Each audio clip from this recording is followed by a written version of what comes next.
Dari ICAI 2025 ini dalam mendukung aquaculture di Indonesia, khususnya di kawasan Asia Pasifik? Well, International Conference on Aquaculture Indonesia has been 12 years. So every year we organize this international conference.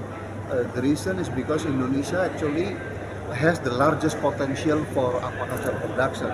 It is about 100 billion metric ton per year.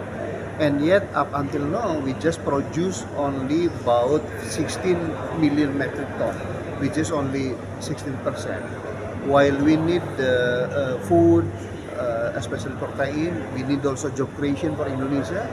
And last but not least is economic growth, as already targeted by President Prabowo. In order we have to able to escape from middle income trap, become advanced, prosperous, and sovereign country.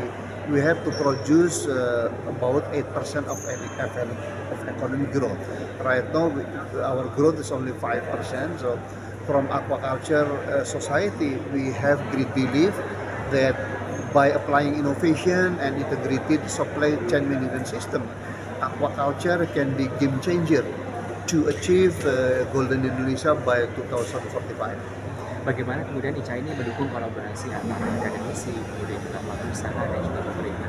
Yeah, I think we have to learn from other advanced countries that the key for the advancement and prosperity of any nation on earth is collaboration. And Indonesian Aquaculture Society, or MAI already initiate what we call pentahelix collaboration between a researcher or academician, government, industry or private sector, what we call journalists, and also civil society. So this kind of pentahelix collaboration should be strengthened and developed in the future. Apa tantangan dan juga mungkin kendala terbesar dalam mendukung aquaculture di Indonesia yang saat ini masih dihadapi oleh Indonesia? I think mostly from external factor, because technological wise, Indonesian scientists, practitioners, and businessmen mostly already master the aquaculture technology. But what I mean by external factor, like lack of infrastructure, especially roads, and then irrigation system, as well as energy, we have to improve this kind of thing.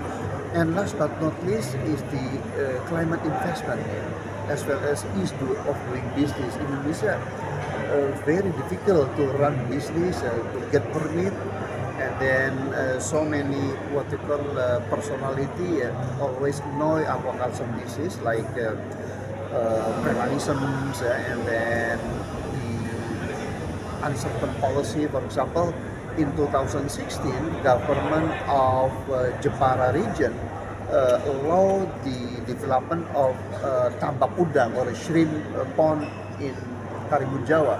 But then with new Bupati or region, he changed the spatial planning. So the shrimp pond in 2015 located in what we call utilization zone, but after the revision of spatial planning, become protected zone, and the blame is on fish farmer. That's not fair. So that's why in the future we have to make our climate investment and also issue of doing business as conducive as in other countries, like let's say in Vietnam, in China, and Thailand. Sektor ekonomi biru mulai dari perikanan tangkap, perikanan budidaya, pariwisata bahari, yang terbesar potensinya justru perikanan budidaya atau aquaculture, itu sekitar 210 miliar dolar Amerika Serikat. Tapi sejauh ini kita baru memanfaatkan sekitar 15%-nya. Artinya dari sisi ekonomi, room for expansion atau ruang untuk mengembangkan pertumbuhan ekonomi, job creation, kemudian food security adalah besar sekali. Dan Pak Wagub yang lebih menggembirakan dengan ternyata tanaman pangan model padi pun kalau di Cina sudah bisa dibudidayakan di laut, itu bisa di engineer, DNA segala macamnya. Jadi artinya kedepannya aquaculture itu bukan hanya menyediakan protein base food ya, tapi juga karbohidrat dan mineral lainnya. Dan yang terakhir juga ada 2 produk yaitu bioenergy, ternyata bisa dihasilkan dari microalgae atau phytoplankton, dan untuk bioplastik atau biomaterial itu rumput laut. Actually pabriknya di Sidoarjo itu, jadi mungkin bisa ada satu pabrik baru ekspor langsung ya. Jadi singkatnya aquaculture sebenarnya sebagai panacea ya, atau obat mujarab untuk permasalahan kemanusiaan, bukan hanya food tetapi juga energi ya, dan juga tadi biomaterial. Jadi luas kita Luasan kawasan konservasi, karena sampai sekarang kita konservasi laut baru 10%, minimum masyarakat 30%. Yang kedua adalah akan menerapkan namanya quota based fishing. Jadi penangkapan itu tidak boleh sembarangan, harus terukur berapa stoknya, berapa lagi penangkapannya. Kemudian yang ketiga adalah pengembangan aquaculture. Disinilah pilar ketiga inilah yang mendapatkan relevansi dengan acara hari ini. Kemudian yang keempat adalah untuk perlindungan laut ya, dan yang kelima adalah untuk pembersihan sampah plastik dan bahan pencemaran lain. Tadi kami sempat yang telah mempercayakan penyelenggaraan konferensi internasional aquaculture di Surabaya. Ini dihadiri para praktisi sekaligus pakar, karena tahu prakteknya dan ahli dalam prakteknya dari berbagai negara untuk aquaculture. Nah, kita ini memang kan Jawa Timur ini ternyata juga adalah provinsi yang memang sangat mengandalkan aquaculture sebagai sumber ekonomi masyarakat, terutama masyarakat pesisir. Tadi kita sudah punya pemetaan ya, ada 300.000 hektar lebih sebenarnya area di pesisir, tapi di sisi lautnya yang potensial dikembangkan untuk aquaculture.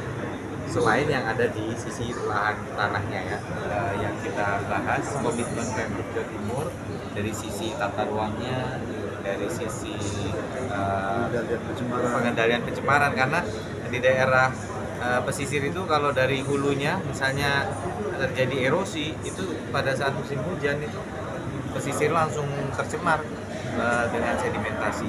Jadi ini beberapa hal yang kemudian kedepannya kita dengan masyarakat aquaculture tentu akan terus bersinergi ya, supaya bisa semakin maksimal pemanfaatan potensi aquaculture. Jadi dengan 300.000 hektar potensi aquaculture di sisi lautnya, dan masih ada hampir 50.000 hektar ya, 40.000 lebih hektar di sisi daratnya yang masih bisa didorong lagi. Ya mungkin berkenan dengan permasalahan ekspor udang, tapi kami mengapresiasi upaya pemerintah pusat untuk bisa kemudian membuka kembali keran ekspor udang ke Amerika Serikat. Tentunya jadi kita akan terus berkoordinasi agar ini bisa dilakukan.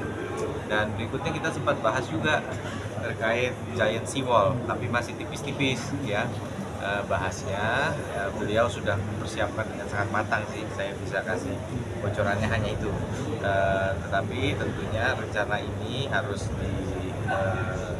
disinkronkan, tapi dari Pemda tadi sudah diizinkan untuk menyampaikan sebatas pertama ini kami akan lapor ke Gubernur bahwa yang mau disinkronkan tentu rencana pengembangan pesisirnya nih. Memang ini bukan bangun tahun depan, 2 tahun lagi, 3 tahun lagi, ini program panjang. Tapi dari sekarang kita harus mensinkronkan rencana tata guna lahan terutama di pesisir, termasuk dengan ini nanti keberadaan itu bagaimana, tapi rencananya baru sampaikan ke Gresik ya. Jadi intinya sampai Tuban, Lamongan, Gresik, karena ada penurunan lahan atau land subsidi. Sedikit